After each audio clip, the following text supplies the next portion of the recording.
नमस्कार, DD news पर आप देख रहे हैं हमारा खास बुलेटिन। खबर पर नजर, मैं हूं लाल चंद्र सिंह। अगले आधे घंटे में देखेंगे दिन भर की कुछ वैसी बड़ी खबर जिन पर रखी है हमारे संवाददाताओं ने पैनी नजर।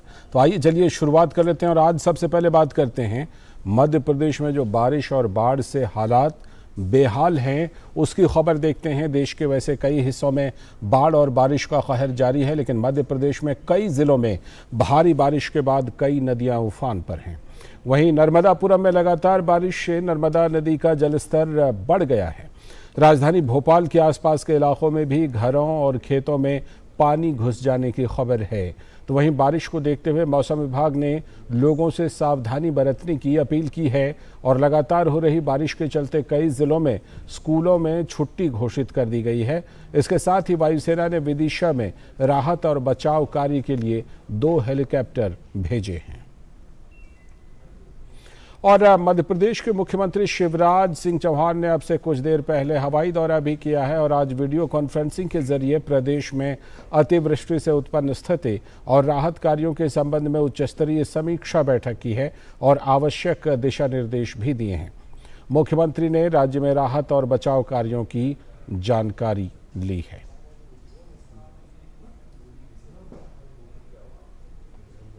और इस दौरान मुख्यमंत्री शिवराज सिंह चौहान ने कहा है कि प्रशासन लगातार सक्रिय है, राहत और बचाव अभियान जारी है। साथ ही उन्होंने कहा कि लोगों को सुरक्षित स्थानों पर ले जाया जा रहा है।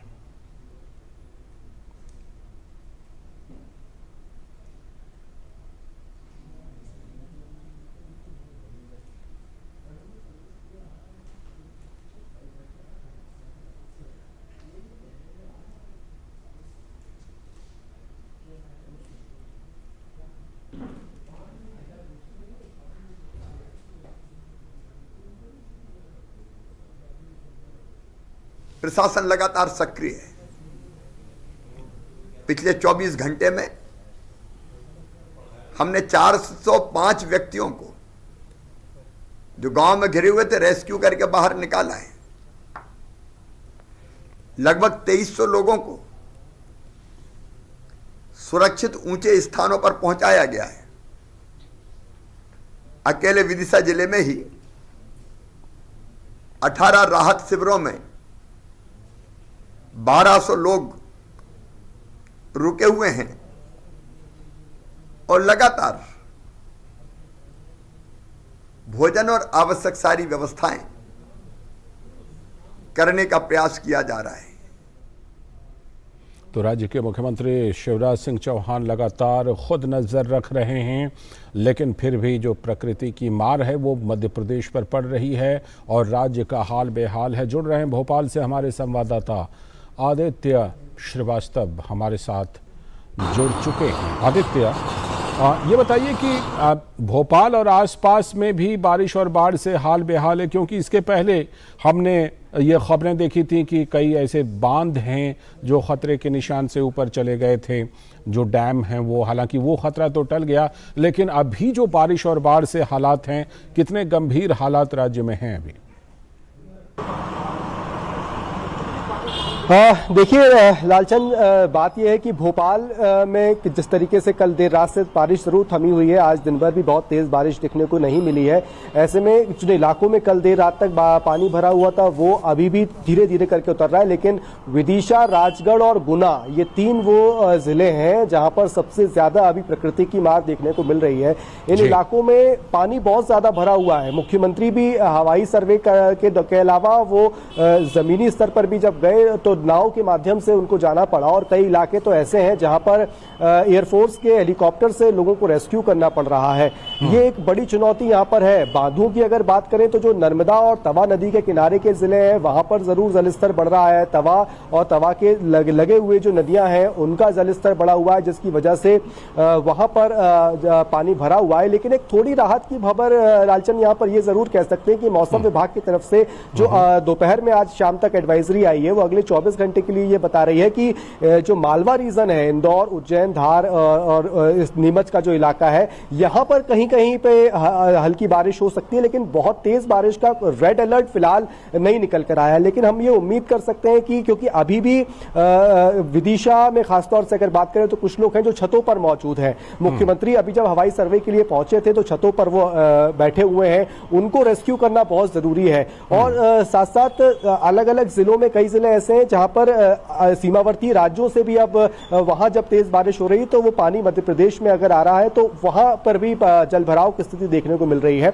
ऐसे में मुख्यमंत्री लगातार मॉनिटरिंग तो कर ही रहे हैं, लेकिन कलेक्टर्स को लगातार यही कहा जा रहा है कि जो राहत शिविर बनाए गए हैं लोगों को रेस्क्यू करने के बाद, वहां पर उनकी मूलभूत सुविधाओं का ख्याल रखा जाए और उनको खाना हो, पीने का पानी हो, अगर दवाओं की आवश्यकता है तो वो वहां पर उपलब्ध हो। ऐसे में इन 3 जिलों में सबसे ज्यादा स्थिति अगर बिगड़ी हुई है तो वहां पर नजर सबसे ज्यादा बनी हुई है। जी, हम लगातार देख रहे हैं कि मुख्यमंत्री शिवराज सिंह चौहान हवाई दौरा भी कर रहे हैं, लगातार बैठकें कर रहे हैं, लगातार निर्देश दे रहे हैं। मौसम विभाग से आपने राहत की खबर बताई, क्या कुछ स्थिति साफ हो पा रही है कि कितने दिनों में लोगों को राहत मिल सकती है इस भारी बारिश के हालात से? क्योंकि बारिश से ही बाढ़ जुड़ी हुई है, जितनी ज़्यादा बारिश होगी उतनी ज़्यादा ये बाढ़ की आशंका बनी रहेगी राज्य के अलग अलग हिस्सों में। आदित्य, बिल्कुल, देखिए मौसम विभाग की तरफ से जो अगले 24 घंटे का प्रेडिक्शन है वो तो ये बता रहा है कि वो बहुत ज्यादा बारिश तो नहीं देखने को मिलेगी। अभी भी इंदौर, उज्जैन, रतलाम की अगर बात की जाए, नीमच की, झाबुआ की बात की जाए तो यहाँ पे हल्की बारिश हो रही है, बहुत तेज बारिश नहीं है जो पिछले 1 से 2 दिन में हुई है।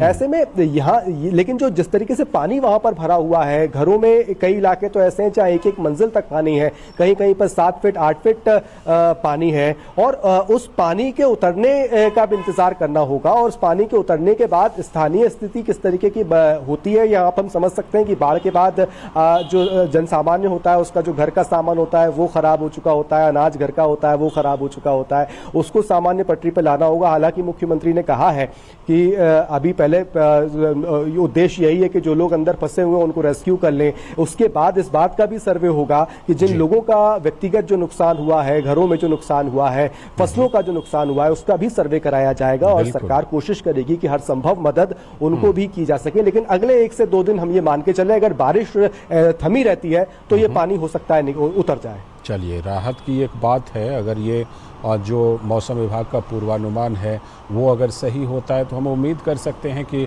लोगों को जल्दी ही राहत मिलेगी। लेकिन तब तक राज्य के लोगों को तमाम तरह की सावधानियां बरतने की ज़रूरत है। बहुत बहुत शुक्रिया आपका आदित्य, जोड़ने के लिए और इस खबर पर जानकारी देने के लिए। और ख़बर पर नज़र में अब बारी है दूसरी बड़ी ख़बर की, और ये दूसरी बड़ी ख़बर जो है दक्षिणी राज्य तेलंगाना से है, जहाँ दिल्ली में हुए कथित आबकारी घोटाले की जांच अब तेलंगाना पहुंचती नजर आ रही है। तेलंगाना में प्रदेश भाजपा अध्यक्ष बंदी संजय कुमार को तेलंगाना पुलिस ने जनगांव जिले में हिरासत में ले लिया है।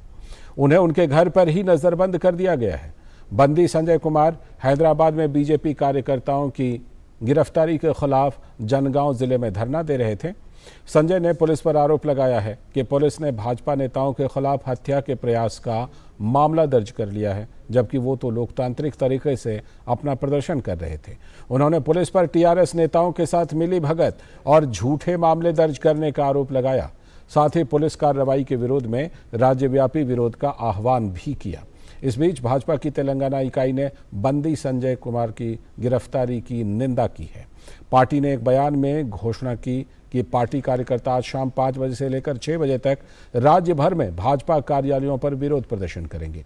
दरअसल दिल्ली के बीजेपी सांसद परवेश वर्मा और पूर्व विधायक मनजिंदर सिंह सिरसा ने आरोप लगाया था कि दिल्ली लिकर पॉलिसी यानी शराब नीति के घोटाले में तेलंगाना के मुख्यमंत्री केसीआर की बेटी और पूर्व सांसद कविता कलवकुंतला और उनके परिवार का भी हाथ है।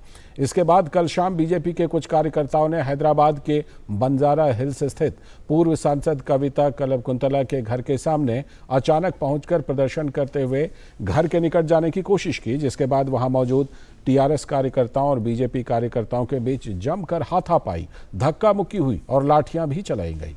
हैदराबाद पुलिस ने कविता के घर पर हमला करने और हंगामा करने के आरोप में बीजेपी कार्यकर्ताओं को गिरफ्तार कर लिया। इसी सिलसिले में तेलंगाना के बीजेपी प्रदेश अध्यक्ष बंदी संजय कुमार विरोध प्रदर्शन कर रहे थे, जिन्हें पुलिस ने कुछ कार्यकर्ताओं के साथ हिरासत में ले लिया है। तो तेलंगाना में ये लगातार भारतीय जनता पार्टी के लोगों के ऊपर कार्रवाई हो रही है और भाजपा के राष्ट्रीय अध्यक्ष जेपी नड्डा ने तेलंगाना सरकार की इस कार्रवाई की निंदा की है। उन्होंने ट्वीट में लिखा, मैं टीआरएस सरकार द्वारा हमारे बीजेपी तेलंगाना प्रदेश अध्यक्ष बंदी संजय की अवैध गिरफ्तारी की कड़ी निंदा करता हूं। केसीआर अपने भ्रष्ट और परिवार केंद्रित शासन के खिलाफ राज्य के सभी कोनों से भाजपा को मिल रहे भारी समर्थन को देखकर चिंतित हैं।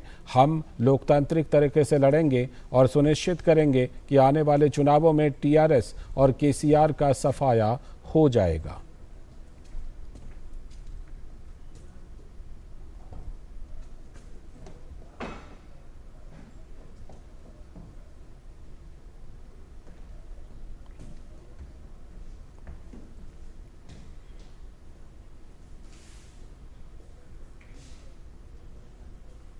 तो ये जेपी नड्डा का ट्वीट, जिसमें कि उन्होंने तेलंगाना सरकार के लोगों द्वारा तेलंगाना सरकार की कार्रवाई की निंदा की। एक और बड़ी खबर तेलंगाना भारतीय जनता पार्टी से है। टी राजा सिंह को भारतीय जनता पार्टी ने निलंबित कर दिया है। दरअसल उन्होंने पैगंबर मोहम्मद पर कथित तौर पर विवादित टिप्पणी की थी। बीजेपी ने राजा को कारण बताओ नोटिस भी जारी किया है और 10 दिन में उनसे जवाब मांगा है। और इससे पहले तेलंगाना पुलिस ने कथित विवादित टिप्पणियों के लिए भाजपा के विधायक टी राजा सिंह को हिरासत में ले लिया। उनके खिलाफ कार्रवाई की मांग को लेकर बीती रात हैदराबाद के साउथ जोन डीसीपी कार्यालय में विरोध प्रदर्शन हुआ था। उनके खिलाफ पुलिस ने धारा 295A, 153A और अन्य धाराओं के तहत मामला दर्ज किया था। गौरतलब है कि भाजपा के विधायक टी राजा सिंह ने हाल ही में सोशल मीडिया पर एक वीडियो अपलोड किया था और इस वीडियो में उनकी कथित तौर पर की गई एक टिप्पणी का पोस्ट वायरल हो गया और प्रदर्शन शुरू हो गए।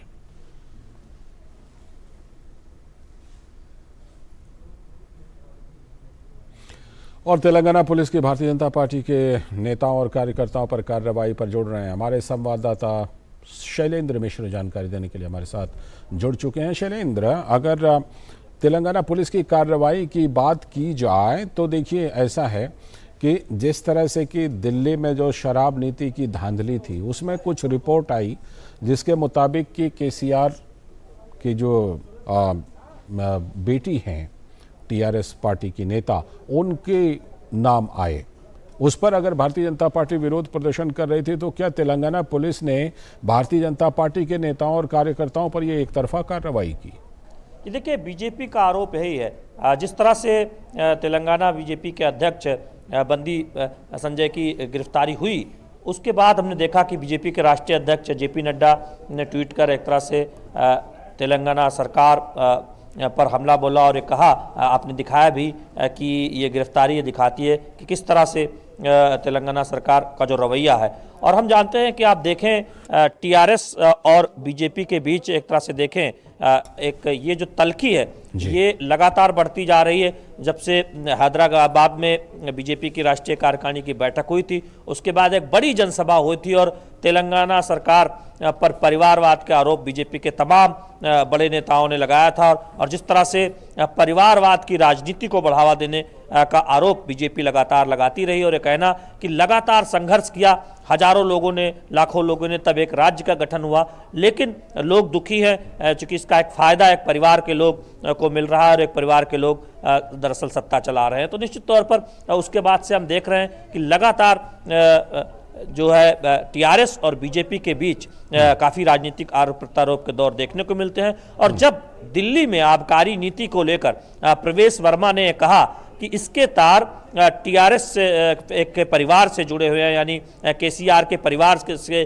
जो करीबी हैं, कुछ कारोबारी उनसे जुड़े हुए हैं, उस पर उनकी आप जानते हैं केसीआर की बेटी ने कहा कि लीगल नोटिस भेजेंगे और तब से हम देख रहे हैं कि मामला बहुत तल्ख हो चला। और जब प्रदर्शन किया जा रहा था बीजेपी की तरफ से तो ऐसे में इस तरह से कार्रवाई की गई जिसकी बीजेपी निंदा कर रही है। लेकिन आप देखें कि लगातार बीजेपी आक्रामक है, चाहे वो टीआरएस सरकार में भ्रष्टाचार की बात हो या फिर तमाम उन मुद्दों को लेकर हो जिसमें केसीआर और उनके परिवार को घेरने की कोशिश हो रही। और आज की कार्रवाई पर सीधे तौर पर हम देखें बीजेपी के तमाम जो बड़े नेता हैं वो निंदा कर रहे हैं। जी, और जिस तरह से बीजेपी के राष्ट्रीय अध्यक्ष ने ट्वीट करके बात रखी है, उससे ये लगता है कि कहीं ना कहीं भारतीय जनता पार्टी वहां जिस तरह से अपनी पैठ बनाने की कोशिश कर रही है, उससे टीआरएस उसे एक चुनौती के रूप में देख रही है। और इस कार्रवाई के पीछे कहीं ना कहीं ये सोच शामिल है। शैलेंद्र, ये देखिए, तीन बातें बहुत स्पष्ट तौर पर उभर कर सामने आती है अगर पिछले कुछ दिनों के घटनाक्रम को देखो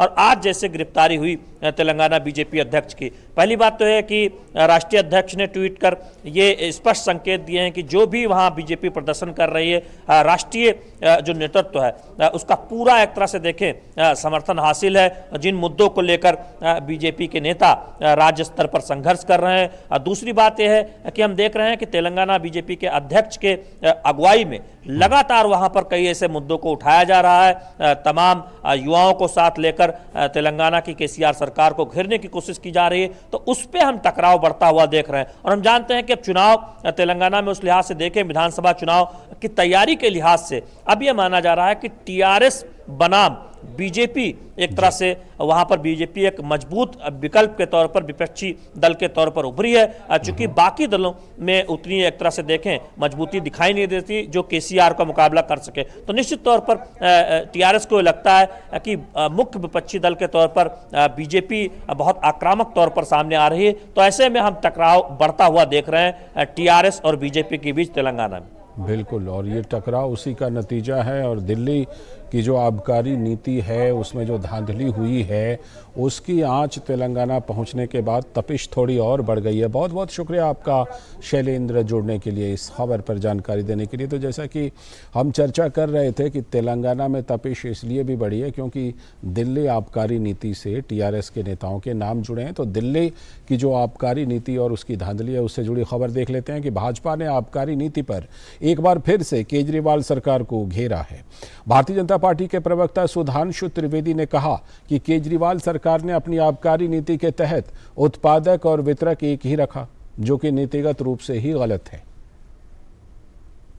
आबकारी नीति का सबसे बड़ा नीतिगत विषय यह था कि उत्पादक वितरक एक समान नहीं होने चाहिए, क्योंकि इससे यह संभावना रहती है कि वो बाजार में अपना एकाधिपत्य बनाकर आगे जाकर मनचाहे तरीके से दामों को प्रभावित कर सकते हैं। और साथ ही सुधांशु त्रिवेदी ने मनीष सिसोदिया पर कटाक्ष किया और कहा कि हम आबकारी में हुए घोटाले पर जवाब चाहते हैं, न कि ईमानदारी और बिरादरी पर बयानबाजी सुनना चाहते हैं। आबकारी पे चाहिए, ना ईमानदारी की बात करिए, ना बिरादरी की बात करिए। दिल्ली की जनता यह जानना चाहती है कि आप आबकारी की बात करिए, और जब एक्साइज डिपार्टमेंट ने आपको इस प्रकार का नोटिस दिया तो आपने संबंधित कार्रवाई क्यों नहीं की? क्योंकि यह नोटिस तथ्यों के आधार के ऊपर है, जिसमें जो पॉलिसी मैंने आपको बताई उसको सीधे सीधे तरीके से ध्वस्त किया गया है। और इस खबर पर पैनी नजर रखी है हमारे संवाददाता राजेश राज ने, जुड़ चुके हैं हमारे साथ। राजेश, बिरादरी नहीं आबकारी पर जवाब चाहिए, ये भारतीय जनता पार्टी ने स्टैंड लिया है, लेकिन जो आम आदमी पार्टी है जब कभी शराब नीति की बात आती है तो शिक्षा नीति पर जवाब देती है, जब सीबीआई छापे की बात आती है तो न्यूयॉर्क टाइम्स में छपे हुए लेख का हवाला दिया जाता है।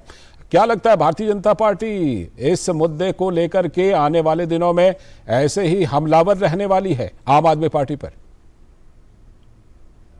भारतीय जनता पार्टी ने, आपने देखा होगा कि पिछले एक हफ्ते में जिस तरीके से बीजेपी ने अपनी आक्रामकता आम आदमी पार्टी के ऊपर दिखलाई है, उससे बिल्कुल यह दिखाई नहीं पड़ता कि उनकी धार आने वाले दिनों में कुंद होगी। क्योंकि भारतीय जनता पार्टी हर हाल में अरविंद केजरीवाल को एक्सपोज करना चाहती है, लिहाजा बीजेपी के तमाम जो प्रवक्ता हैं, चाहे वो दिल्ली बीजेपी के प्रवक्ता हों या फिर राष्ट्रीय प्रवक्ता हों, वो पूरे होमवर्क के साथ भारतीय जनता पार्टी के जो मुख्यालय है, दिल्ली मुख्यालय, दिल्ली बीजेपी का जो मुख्यालय है वहाँ पर, और दीनदयाल उपाध्याय जो नेशनल कार्यालय है वहाँ पर पूरी तैयारी के साथ, पूरी होमवर्क के साथ आते हैं और सिलसिलेवार तरीके से मनीष सिसोदिया और अरविंद केजरीवाल के ऊपर जो है आरोप लगाते हैं और एक्सपोज करने का काम करते हैं। आपने कल भी देखा होगा कि दिल्ली की सड़कों पर भारतीय जनता पार्टी के तमाम कार्यकर्ताओं और नेताओं ने जोरदार प्रदर्शन किया। वहीं आम आदमी पार्टी के जो मनीष सिसोदिया हैं वो इस बात का हवाला देकर गुजरात पहुंचते हैं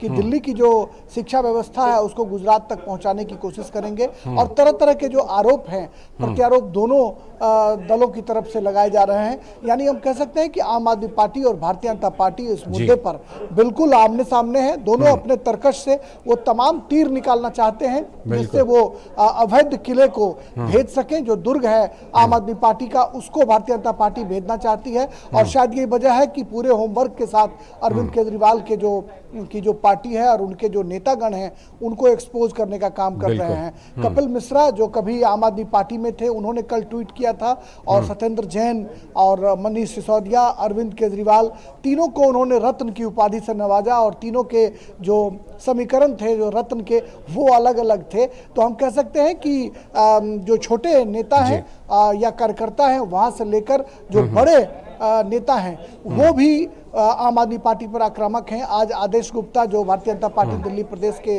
अध्यक्ष हैं उनका प्रेस कॉन्फ्रेंस 1 बजे हुआ और आम आदमी पार्टी के जो करीब 2 दर्जन से भी ज्यादा जो कार्यकर्ता थे उनको भारतीय जनता पार्टी की सदस्यता दिलाई गई। तो हम कह सकते हैं कि पार्टी भारतीय जनता पार्टी जो है आम आदमी पार्टी के कार्यकर्ताओं को भी अपने साथ करने में कामयाब होती हुई दिखाई पड़ रही है। राजेश, करीब 9 साल पहले का एक बयान मुझे याद आता है और वो बयान बड़ा मतलब उस समय वो बयान काफ़ी ज़्यादा मीडिया में चलता था। अरविंद केजरीवाल जी कहते थे कि घोटाले किए हैं तो जांच तो करा लो, कहते हैं जांच भी नहीं कराएंगे, कम से कम जांच तो करा लो अगर पैसे खाए हो तो। अब ये जो शराब घोटाले को लेकर के मामले सामने आए हैं तो इस पर सीधा जवाब क्यों नहीं देती आम आदमी पार्टी? शराब घोटाले पे इतने प्रेस कॉन्फ्रेंस में कहीं सीधा जवाब नहीं दिखाई पड़ता। जी बिल्कुल आपने सही कहा और यही बात भारतीय जनता पार्टी के जो नेता हैं वो ये इसी बात को उठा रहे हैं कि उनको सीधा जो है वो जनता से रूबरू होना चाहिए, सीधा उनको जवाब देना चाहिए। और भारतीय जनता पार्टी इसी बात का हवाला देकर आम आदमी पार्टी पर आक्रामक भी है कि अन्ना हजारे आंदोलन से उपजे हुए अरविंद केजरीवाल जो कभी राजनीति में ईमानदारी, शुचिता और आदर्श की बात करके दिल्ली की गद्दी पर काबिज हुए, वो आखिर अपने मंत्रियों के द्वारा जो घोटाले किए जा रहे हैं परत दर परत उसको जनता के सामने रखने के बजाय कहीं ना कहीं उस पर पर्दा डालने की कोशिश कर रहे हैं। वहीं आम आदमी पार्टी तरह तरह के आरोप लगा रही है। वो गुजरात का हवाला दे रही है, वो कह रही है कि दिल्ली गुजरात में चूंकि हम पांव पसारना चाहते हैं लिहाजा भारतीय जनता पार्टी उन्हें रोकना चाहती है। तो कहीं ना कहीं जो भारतीय जनता पार्टी और आम आदमी पार्टी के बीच जो रस्साकसी चल रही है, जो हम कह सकते हैं कि आक्रामकता देखने को मिल रही है दोनों पार्टी की तरफ से, दोनों पार्टी के प्रवक्ता एक दूसरे पर हमलावर नजर आ रहे हैं। इसमें सबसे बड़ी भूमिका कहीं ना कहीं आम जनता की होने वाली है आने वाले दिनों में, जिस पर लालचंद्र हमें पैनी नजर रखनी होगी। बिल्कुल परसेप्शन की लड़ाई लड़ रही है आम आदमी पार्टी, लेकिन 2 बातें बिल्कुल साफ हैं कि शराब नीति धांधली पर सीधा जवाब नहीं दे रही, दूसरा नए आरोप लेकर आ रही है। बीजेपी के नेताओं ने मिलाने की कोशिश की, 5 करोड़ देने के आरोप लगाए, लेकिन कहीं पर कोई सबूत नहीं है। परसेप्शन की लड़ाई फिलहाल लड़ी जा रही है। बहुत बहुत शुक्रिया आपका राजेश इस खबर पर जोड़ने के लिए। और इसी के साथ आज के खबर दिन भर में फिलहाल के लिए इतना ही। हमारी पूरी टीम को दीजिए अनुमति, लेकिन डीडी न्यूज़ पर खबरों और कार्यक्रमों का सिलसिला लगातार जारी है। नमस्कार।